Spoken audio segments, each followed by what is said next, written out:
Hey everybody, welcome back to Out of the Ordinary with Jay, and I am with my friend Dave here, and in a strange twist, I got this new microphone set and everything, which hopefully it comes out really good. This is the first test on it, so I'm using myself as the test on this, and along with that, I'm going to have Dave interview me, so kind of a flip the script here to test out the new stuff, so Dave, go ahead. Okay. I didn't tell him any of these subjects beforehand, so we'll see how he This reacts ought to be nuts. First one's right up your alley. So you're a big proponent of longevity. Yes. What are the 2 or 3 things that you felt that you've done in your life that have helped your longevity? I mean, and let me preface that by, you don't look your age at all. Thank you. Yeah. And, what do you attribute that to? Any part of the longevity or something else? Well, first of all, I'd like to put a disclaimer out there. My age is an unknown, so you're just going to have to guess. I refuse to give it out. And I don't celebrate birthdays or anything either, so I'm kind of a weirdo that way. But I feel like age is all relative anyways, because I know people that are in their late 20s and early 30s that they're hot, they're not in a good place. They're physically not well, they're mentally not well. And then I know people that are, your age, in their mid 50s that are robust in their mental aptitude, their physical acumen, like they're just growing. So I don't know who's really older, right? I know who's older on a calendar, but in terms of actual how healthy they are and what their energy levels are and what they can contribute and things like that. That's why I kind of not a big fan of the calendar age. Okay. In terms of what I've done to sort of keep myself youngish and staying young and healthy, fortunately I got good genetics, but that did help. But also I'm what's one of the words my friend Mike always says all the times? I'm intentional. It's important to me, so I'm very intentional. So I am careful-ish what I eat. I make sure I stay exercising with, again, intention. Like I want to look a certain way. I want to be able to perform certain things at a certain level. And then really I'd say sort of the key differentiating factor that I see with people that are sort of in the longevity space versus, say, everybody else is discipline. So we work these habits into becoming sort of normal, and it's like you don't really, like what started off for me is like, okay, let's try this, right? Once I realized the efficacy of it and what was working and doing well for me, then I'd like, okay, it became easier to stick with, right? Right. And then all of a sudden, it's now my new normal. I now eat, like if this was some years ago, I never liked oatmeal, hated it, right? Yeah. Now it's almost my everyday breakfast, right? Yep. And it just would be weird to not have that, right? And so, I think discipline's a huge thing that people have to have in terms of moving forward with this type of thing. Yeah. So your diet wise, like you don't eat a lot of sugar, right? No. Hardly any. Very little. And again, that's a lot of luck. Like I just really never liked sugar that much as a kid. I just never I get I'd love to get all the candy, but then I'd like at Halloween. But then I'd only eat a few, and I'm then I'd want to sell the rest, and so that's what I do, or trade it or whatever. So I wasn't into it. But no, I have a very low sugar intake. I've never really liked sweets, so very lucky that way. So I don't really do soda, maybe 2 or 3 times a year. Okay. I've kind of weaned myself off of that, but pretty much the only sweets I know of. Now, of course, there's certain foods that it's mixed in, like spaghetti sauce, right? They put it, or ketchup, right? There's some sugar in there and stuff. I can't get away from all of that. But just on my own, I even I dilute my apple juice by half with water because it's too strong. It's too sweet for me otherwise. And also, it just happens to be better for me anyways. Yeah. And so I win twice. I like the taste of it better. Mm-hmm. And so I guess I'm kind of lucky in that. But I will say some of that did come from back to the discipline thing again, because in my early 20s, it was all Pizza Hut and Pepsi, Pizza Hut and Pepsi, Pizza Hut really? and Pepsi. Tons of it, right? I can't see you doing that. Yeah, but now, like, I mean, half of a can of Pepsi and I'll be like wired. It won't Right. I won't like it. I'll feel like a coating on my tongue. Yeah. It's too sweet for me. So the discipline made those things less palatable for me. So it's Right. much easier now. Okay. Yeah. And And it doesn't take that long, by the way. yeah, you don't ever drink alcohol either. No, I don't. And that was partly I have a family history of alcoholics. And so I just thought this is something I don't want to do. Yeah. I was reinforced by my mother and through school at the time, and just things. And so I just never decided to partake. And so, yeah, that actually ended up fitting quite nicely into my whole situation. But that part was not really purposeful for longevity's sake. It just happened to be a nice little bonus. Right. But now what you've avoided most of your life are what they're now calling two of the most poisonous substances that people are eating or ingesting. Yeah, no, goody two shoes in a lot of ways. Never smoked, never really drank. No illicit drugs, nothing like that. Just wasn't my thing. I always thought, because people always, I remember, especially when I was much younger, my early 20s, people like, oh, this. And I'm like, you know what? I always thought to myself, I was like, if I do something crazy or zany or insane, like, I want to take credit for it, right? Like, I don't want to have any excuses for my behavior, is what I always thought. So I always wanted to be in my own mind, my own right mind. Right. Plus, I'm kind of like a little bit of a control person. And so the idea of not being in control always seemed really uncomfortable for me. Okay. Yeah. For foods now where they're, basically there was kind of, for a while it was like, oh, sugar's bad for you. And we went to all these artificial sugars, and now they're saying, well, the artificial stuff's worse for you. And now they're going back to sugar. Like, what are your thoughts? Like, if people were ingesting sugar versus, if this is a difference between a Coke and a Diet Coke, right? Yeah. So I have some pretty interesting thoughts on this. So first of all, I feel awfully bad for everybody that's tried to diet and tried to get it right with their food needs and their dietary needs and what they ingest, because they flip the script on us every 5 years. It seems like what was good is now the worst thing you could possibly do, and there's some new fad diet, and I don't know how people can possibly keep up with it. It's very, very challenging, and I think that's a big black mark on the eyes of all the food manufacturers and all those things for making us jump through so many hoops and lying to us, and I see why people are very skeptical, like, oh, this is going to be really good for you. Is it really, or whatever? Right. And I watch almost everybody I know has gone through fad diet after a fad diet, right? It's Atkins, it's this, it's a carnivore, just whatever you want, vegan, right? Go through each one of them. But I always sort of resort to and go back to just flat out common sense, I think, is the best diet. Yep. And I definitely believe in the Mediterranean diet, which has gotten a lot of buzz.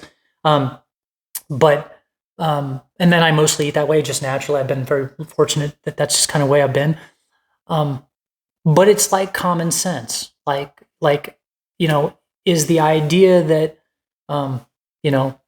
Coke going to be better than an apple? No, that seems ridiculous, right? Does anybody think celery's bad for them to eat? No, right? There's just commonsensical stuff. So I think my biggest thing on diet would be like, just avoid the fads and just use your common sense. But that's really challenging when every other ad on TV is showing a nice taco or some chips or a pizza or whatever else, and it's being slammed down your throat 55 ways from Sunday, and then you get 400 coupons in the mail and everything online. Right. It becomes very challenging to stick with it. But I guess that's my answer to that.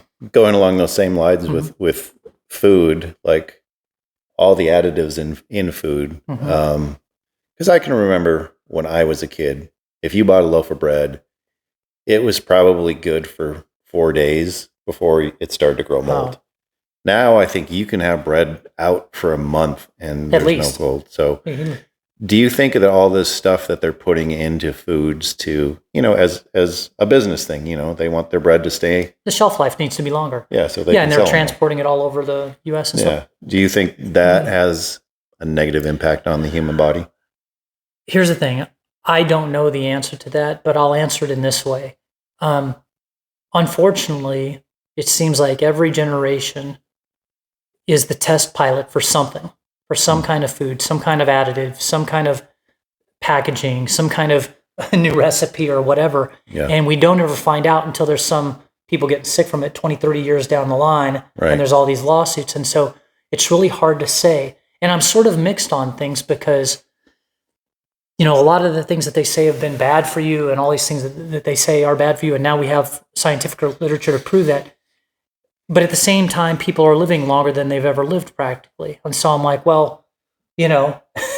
I used to joke. I remember if something had a preservative in it, I was like, good, I'm going to be preserved. You know what I mean? Yeah. I know that's terrible, but so I don't know if things are often as bad as they make them out to be. Maybe some things are worse. We just really have no way of knowing. And that's why I just go back to common sense. Would anybody think that, here's a common sense idea, right? I don't do this, but if I was growing a bunch of stuff in my garden, right? And watering it myself, does anybody think anything I would eat out of that garden would be bad for me? No, probably not. No. Probably not. Nothing. Literally nothing that I've planted would be bad for me. Right?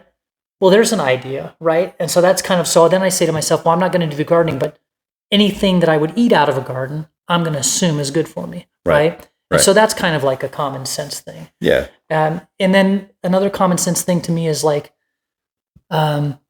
ingredients that I have no idea what the hell it means. I don't know what xanthan gum is. I don't want to know what that is, but it's in a lot of stuff. Right? Yeah. I don't know what, red number 5 or blue this or orange that. That seems, that's a lot different than say cabbage or spinach. I know rice, I know what those things are. So when I start seeing a bunch of things that I don't recognize, I don't necessarily steer clear of it, but I say to myself, okay, you might be ingesting something here that's not the best for you. You kind of don't know. Right. And, in moderation, I'm a big fan of something I dubbed, I might have it in one of my other videos. I'm a big fan of what I call the mostly principle. And I incorporate that into my diet, my longevity, and everything that I do, which is to say, I mostly try to eat right. I mostly try to get my exercise in all the time.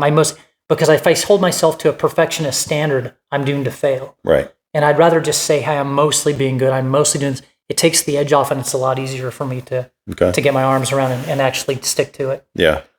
So, I think a lot of people nowadays are seeing that. So, a lot of people are saying like you said, I don't know what some of this stuff is in here. All this stuff is so processed nowadays. Mm-hmm. Like when you walk into a grocery store, 90% of the store is all processed stuff. Other than the fresh fruits and vegetables on one side, and maybe if they have a deli and they've rotisserie to chicken, and then maybe even the other side where you have, I can't even say milk would be not processed, but I know that they did a study a long time ago where they looked at Wonder Bread and stuff that sat on a shelf versus just the bakery in the stores bread that came out. And they found that the store's bread obviously was a lot better for you because it had a lot less ingredients in it. Yeah, and it's challenging. You brought up so many things that make it challenging for people to dissect, and I don't even understand it fully, but I'll just give you a couple examples.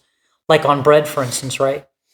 Yeah, okay, baseline older bread probably was less harmful for you. At the same time, so much bread now is fortified with vitamins and minerals, vitamin D, iron, and lots of things that people are deficient in that they wouldn't otherwise normally get. Calcium, right? Or there a lot of foods we eat, they're fortified, right? And that's not necessarily a bad thing. There's that. I forget the other point I was going to make. But anyways, that is. So I don't know how much of that is bad. I just go back to common sense. If I'm eating, there's no way that bologna is the same as just having a chicken breast, right? A hot dog's probably not as good as a hamburger, right? Right. So sorry, Oscar Mayer, my bad on that one. But anyway, I don't know if I answered the question. You did. Okay. All right. Totally different topic.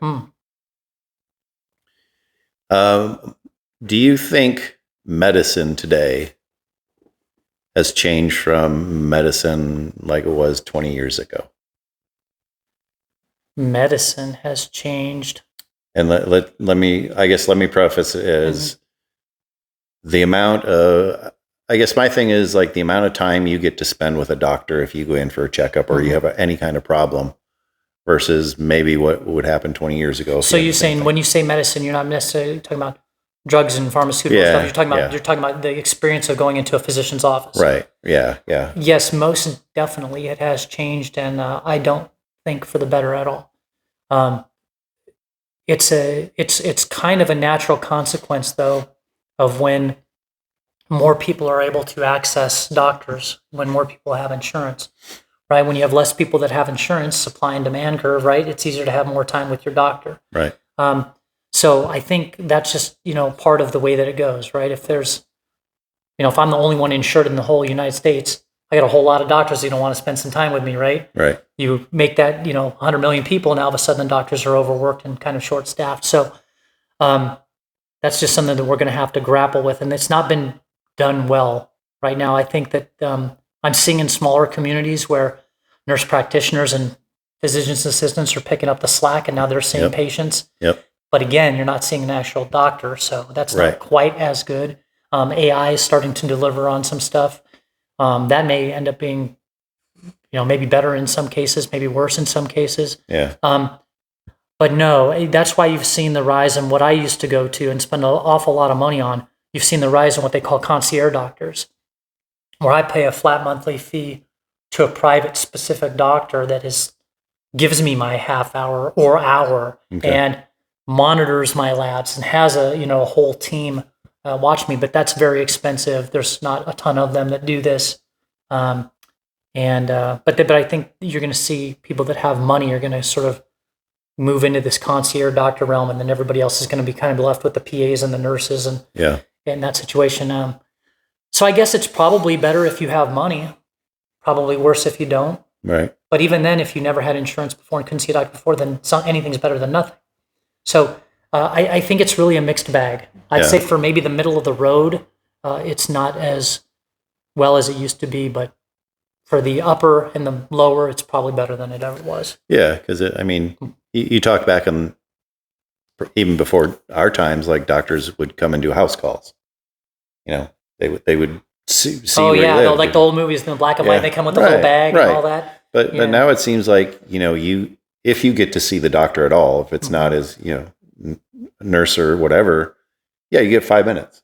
Yeah. And I guess in my head, it's like if I have a problem with me, there's no way you're going to diagnose it in 5 minutes. And it seems like the fallback thing they're going to do, well, we're going to take your blood and we're going to check your blood and we're going to see what your levels are at and we'll just determine out there, where it's like, what if I'm eating something that I didn't realize has poison in it or something like that. And it's just something, well, and not that he would get to that anyway. And I'm going to give you what I believe is a helpful protocol. And most people could do this in some capacity. And this is what I've done.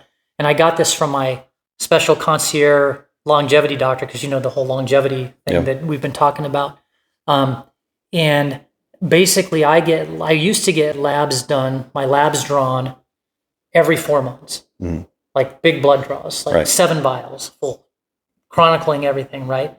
And I have a spreadsheet dating back to 2011 or 2008 that has everything from blood pressure to weight to, oh my gosh, every lab you would want, my albumin levels, right? I mean, like it's all on there. Yep. The critical ones, like, my cholesterol levels, of course, those are on there, blood pressure. So, now that I get it done every 6 months instead of every 4 months, right? Within this spreadsheet where I've got all this logged, there's a spot in there where I write in like how I feel, right? Because I think the number one indicator of health is an honest assessment of how I feel, right? So if I'm feeling good, I'm probably healthy. Not all the time, but then I back it up with lab work. So basically if I'm feeling good and my semi-annual labs show that I am in fact looking good, then I don't worry nearly as much. Okay. And so, but that's my protocol. And there's even places if people don't have insurance where you can get private labs drawn. I think Ulta Labs is one. Life Extension is a magazine, and they offer a battery of labs that people can get and do. And so, as someone that really longevity is very important, and health span, having a good amount of health during that time is also important. That's the two things I do: is how am I feeling, and do my labs back that up. Okay. And that's why I don't adjust my diet and things all that much either, too. Is because if everything's looking like it is, I'm like, okay, let's just keep it going. Anyway. Well, so to go along the line with drawing blood and longevity. Yeah. So there's theory out there that the reason that women live longer than men is because they have a monthly period. And so they're shedding a lot of old blood and they're making new blood cells. So a lot of people have taken to, hey, I'm going to give blood as much as I can, and thinking that that's a longevity thing. Do you buy into that at all? I'll say it this way. I think there is probably something to that, even though for males in this case, it's not natural to have a bunch of blood loss, right? Because the body can reproduce blood so easily, there is something to be said probably for like new blood. And people know, I mean, obviously people need blood donations too. It helps our fellow humans. Right. So that's not all that bad. The only reason why I donated blood for a period of time was because for some reason I had abnormally high iron levels, and I needed to get my iron count lower.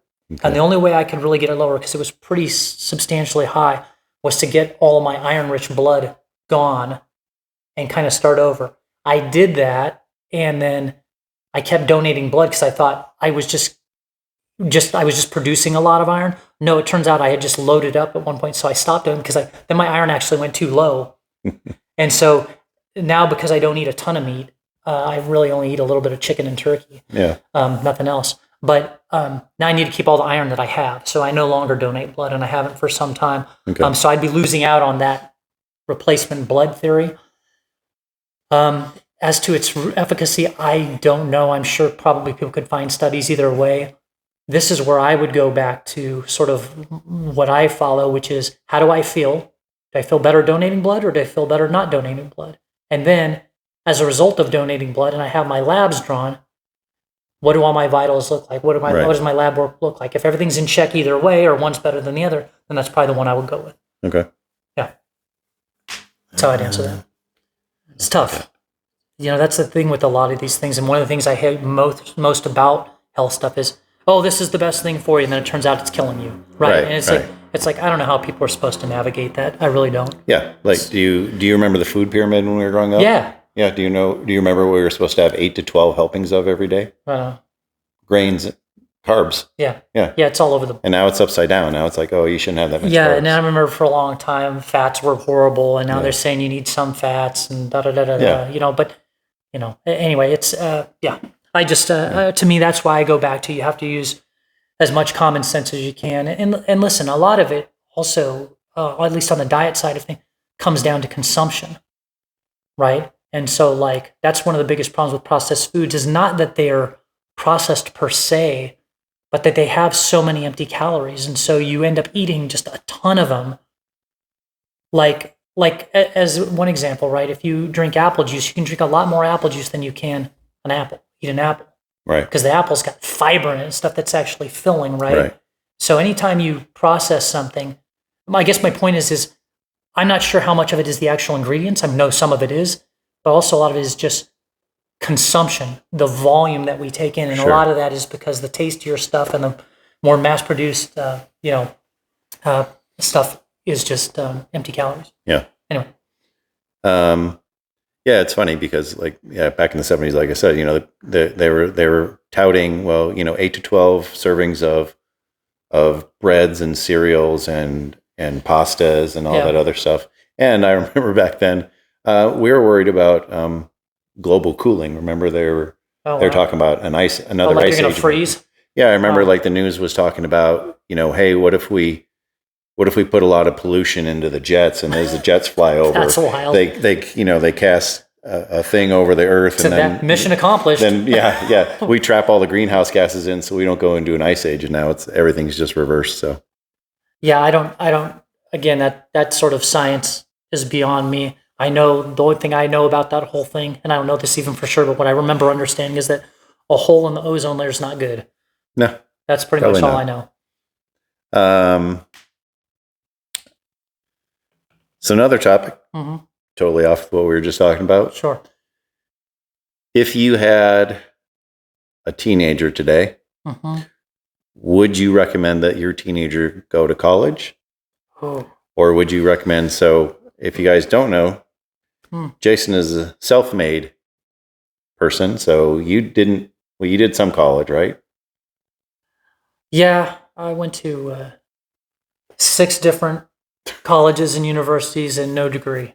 Okay. Really, real good. But you built a pretty decent business life.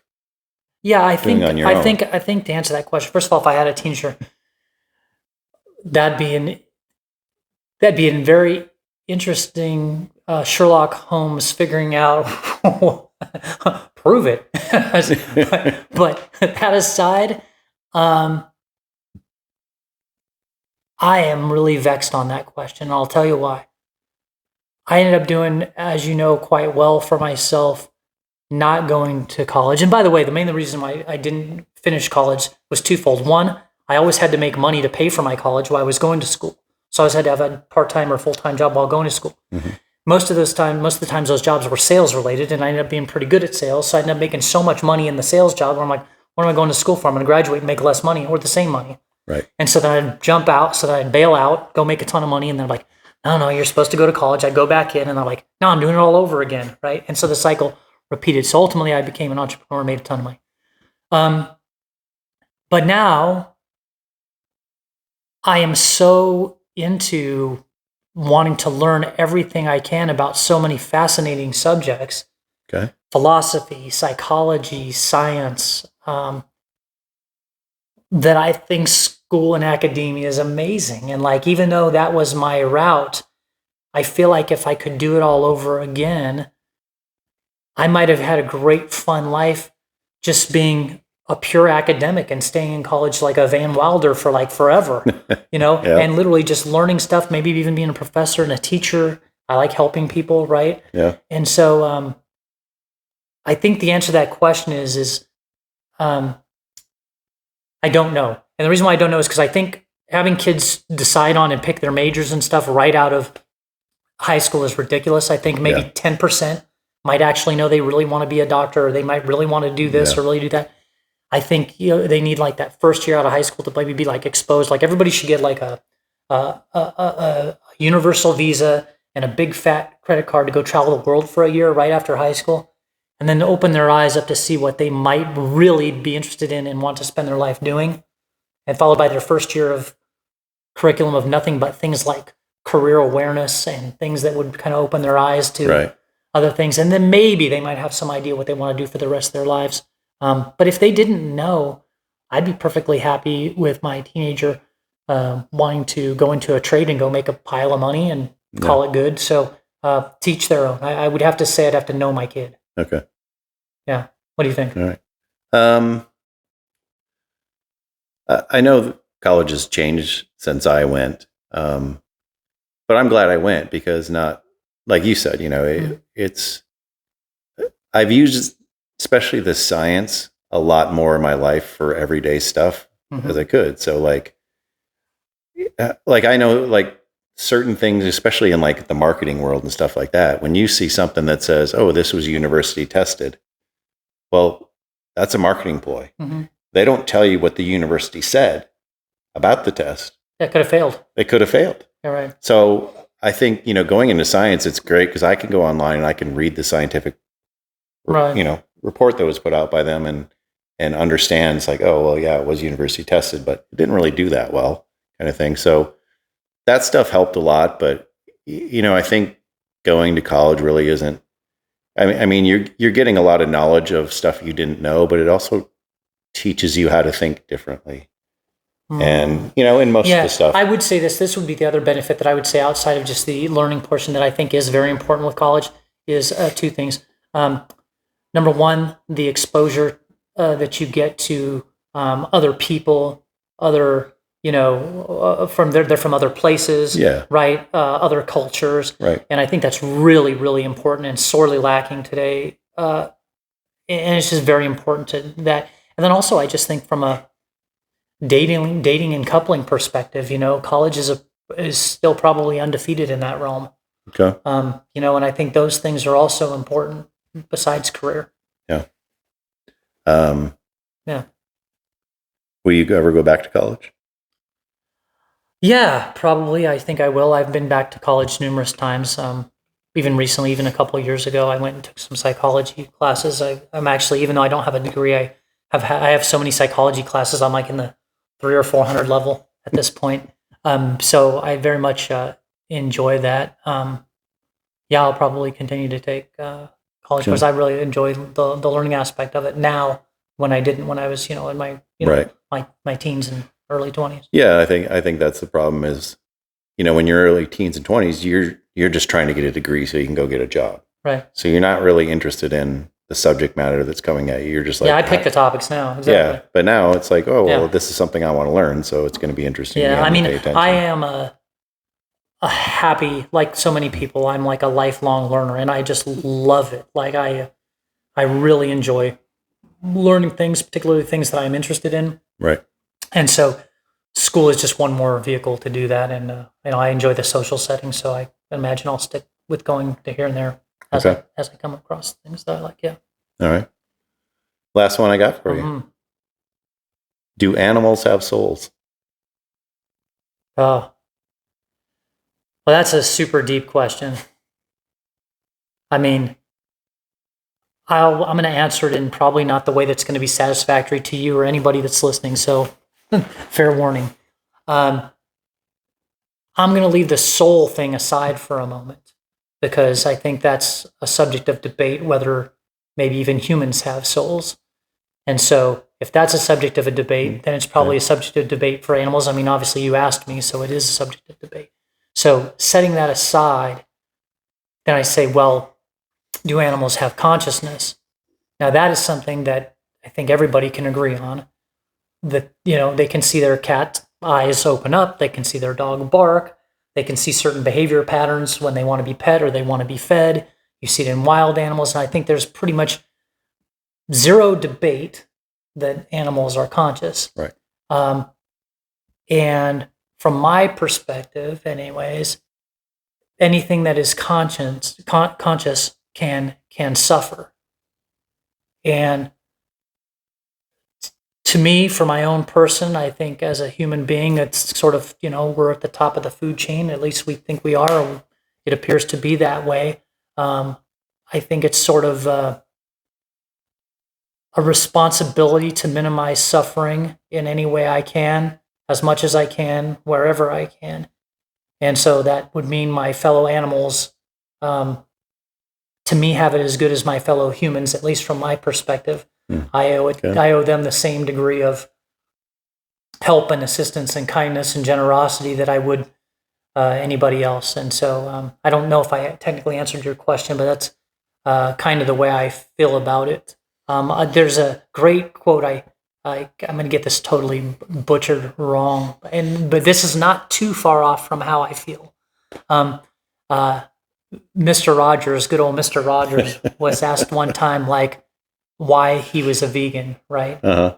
And he said, I just could never eat anything that had a mother. Yeah.